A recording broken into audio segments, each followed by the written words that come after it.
bueno que nos acompaña una vez más. Ya estamos en el capítulo 14 de Romanos. Los primeros capítulos de esta carta de Pablo a los romanos trataba con asuntos vamos a decir, teológicos. Pero ahora estos últimos capítulos vemos que Pablo está tratando con cosas más prácticas. El tema que vamos a estar tratando es aceptación. ¿Qué significa la palabra aceptar? Bueno, recibir voluntariamente a algo o a alguien, o pues dar el visto bueno. Entonces, cuando aceptamos, recibimos voluntariamente. Y todos queremos ser aceptados, ¿verdad? Pero a veces no sucede así. A veces pues no somos aceptados por diferentes razones. Puede ser porque pensamos diferente, porque tenemos pues ideologías diferentes, y por diferentes cosas podemos no ser aceptados. Y nosotros también no aceptamos a algunas personas, tenemos nuestras razones. Pero el tema aquí es aceptación. Y estudiaremos en Romanos 14 del 1 al 12. Para una visión más amplia, más completa, si ustedes en sus casas pudieran leer los capítulos 14 y el capítulo 15, sería mucho mejor.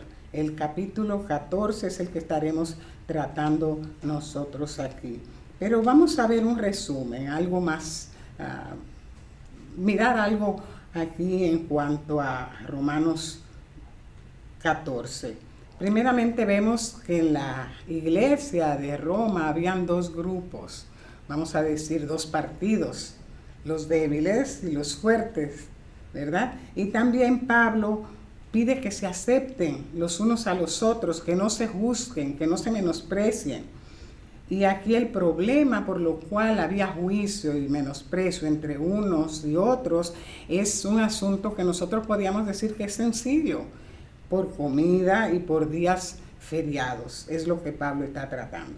Cuando estaba estudiando esto, me puse a pensar, pues, ¿cómo Pablo sabía de estos detalles que estaban pasando allí en la iglesia de Roma cuando realmente él no estaba en Roma? Su deseo, según lo expresa él en el mismo libro de Romanos, era visitar a los romanos, pero no había ido todavía. Recuerden que él escribió Romanos cuando estaba en Corinto, en su último viaje misionero, en su tercer viaje misionero ya al final. Entonces él tenía deseo de ir a Roma, pero no había llegado a Roma. ¿Cómo sabía de estos detalles?, me preguntaba yo. Y entonces me puse a investigar un poquito más la carta y vi que en el capítulo 16 Pablo menciona a varias personas. Entre ellos está Febe, que fue la que llevó la carta de Roma a los romanos, y están Aquila y Priscila, que eran amigos de Pablo, y una lista larga más. Pues estas personas mantenían a Pablo informado de las cosas que estaban pasando allí en la iglesia. Entonces, vamos a mirar esto más detalladamente más adelante. Pero también estaba pensando, ¿no les parece que sucede igual en nuestros días, que por detalles muchas iglesias se separan? Algo que parece cómico, pero que supe yo de una iglesia que se separaron porque unos querían la Santa Cena con una sola copa, porque decía el Señor tomó la copa, y otros decían no, con copitas, diferentes copitas. Entonces, por esto, porque no daban la Santa Cena con una sola copa para todos y los otros querían diferentes copitas, esto fue motivo de separación de una iglesia. Y aquí vemos algo pues sencillo, por decir así. Pablo no le dio mucha fuerza al decir esto está bueno o está malo, sino que ellos pensaban diferente. Vamos a mirar, como dije ya, en Romanos capítulo 14, los versículos del 1 al 4. Y dice así: recibid al débil en la fe, pero no para contender sobre opiniones, porque uno cree que se ha de comer todo, y otro que es débil come legumbre. El que come no menosprecia al que no come, y el que no come no juzgue al que come, porque Dios le ha recibido. Y luego dice: Tú pues, ¿quién eres que juzgas al criado ajeno? Para su propio Señor, él está en pie o cae, pero estará firme porque poderoso es el Señor para hacerlo estar firme. La primera palabra que vemos aquí es recibir, aceptar, dar la bienvenida, es lo que quiere decir. Y no es una opción, es un mandato. Aquí está en imperativo, recibir. ¿Y a quién debe de recibir? Dice que al débil. Entonces está hablando a los que no se consideraban débiles, a los más maduros. Le está diciendo a ellos, recibid al débil. Ahora, ¿por qué se consideraban débiles estas personas? Aquí nos dice que ellos eran vegetarianos y ellos criticaban a los que no eran vegetarianos.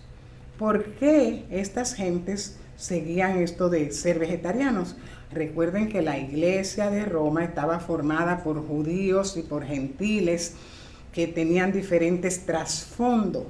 Entonces, los que eran judíos, entre ellos habían unos que todavía traían sus costumbres, que todavía estaban guardando el asunto de las leyes de Levítico, donde se consideraban cosas limpias y cosas sucias, por decir así.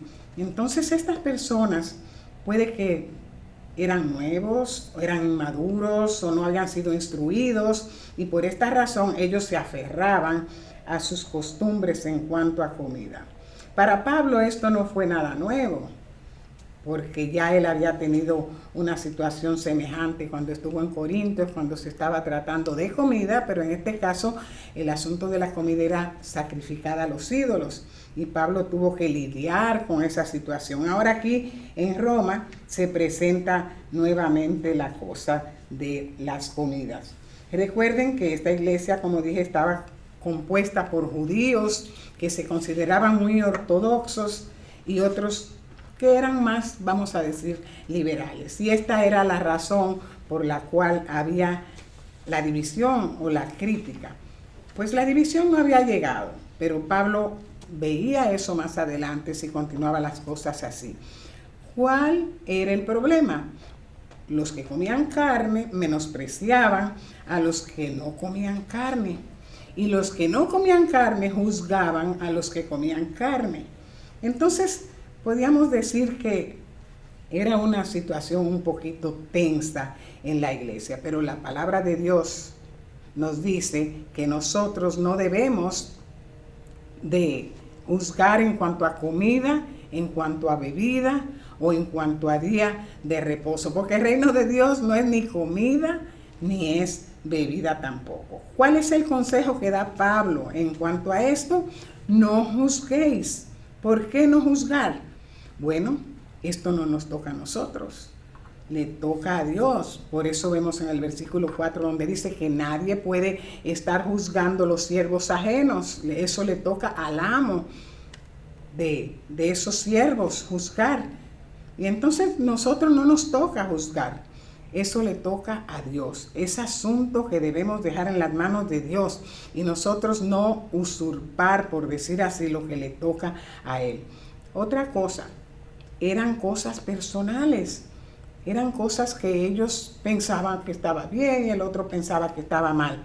Entonces, ese es el consejo que da Pablo en esta porción. Yendo más adelante, vemos los versículos del 5 al 8 y hemos puesto a esta parte honrar a Dios. Aquí Pablo entra a tratar con los días feriados. Está tratando algo, es el mismo problema, los débiles y los fuertes, pero en otra dirección en cuanto a los días feriados. Unos eran muy escrupulosos en cuanto a guardar los días, otros pues decían, pues eso no es tan importante. Eran más maduros, ya tenían más tiempo allí probablemente, y ellos no les daban tanta importancia a eso. Aunque en nuestros días presentes también vemos que hay un énfasis en algunas denominaciones, un énfasis en cuanto a tal o cual día. Esto me hace pensar, yo tengo un doctor que pues guarda un día específico de la semana.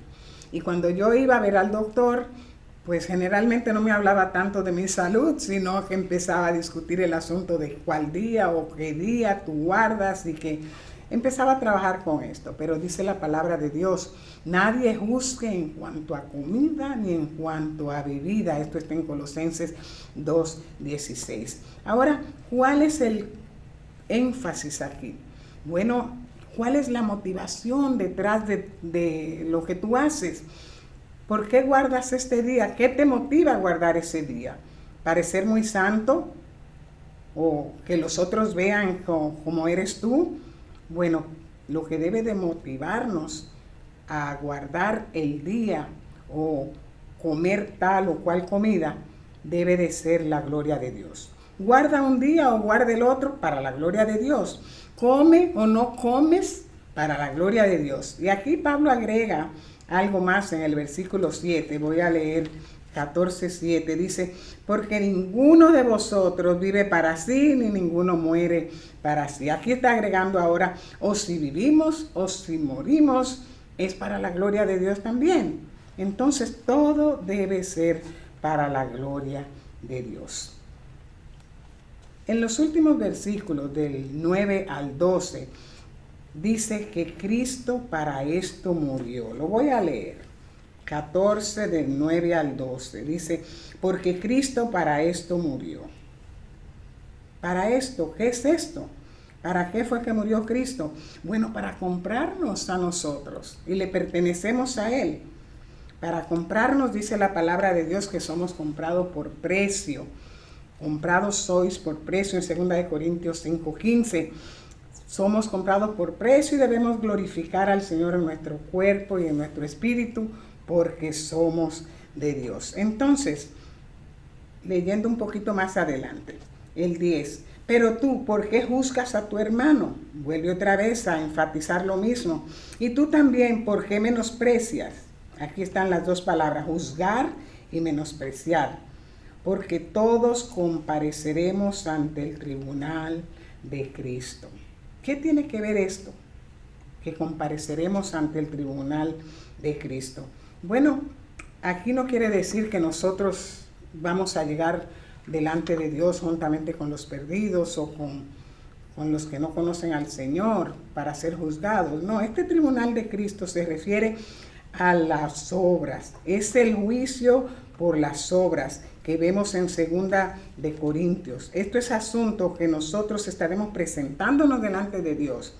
Vamos a presentar nuestras obras y allí recibiremos los galardones que Dios tiene para nosotros. Entonces, también debemos de tomar en cuenta eso, que Dios es el juez, es el que nos va a juzgar antes de nosotros estar con estas cosas poniendo obstáculos a la obra de Dios. Cada cual es responsable personal según sus actos. Cada uno va a dar cuenta a Dios. Y también vemos en el versículo 13, aunque no es parte de lo que hemos estado tratando, dice, así que ya no juzguemos más los unos a los otros, más bien decidid no poner tropiezo u ocasión de caer al hermano. Entonces son razones muy poderosas que nosotros debemos de tener en cuenta antes de que nosotros estemos peleándonos o tratando asuntos que parecen muy sencillos, muy simples, y que Pablo no le dio tanta fuerza como decir es bueno o es malo, sino que solamente trató de que hubiera la unidad en la iglesia. En conclusión, ¿qué podemos decir? En 1 Corintios 10:31 dice, si coméis o bebéis o hacéis otra cosa, hacedlo todo para la gloria de Dios.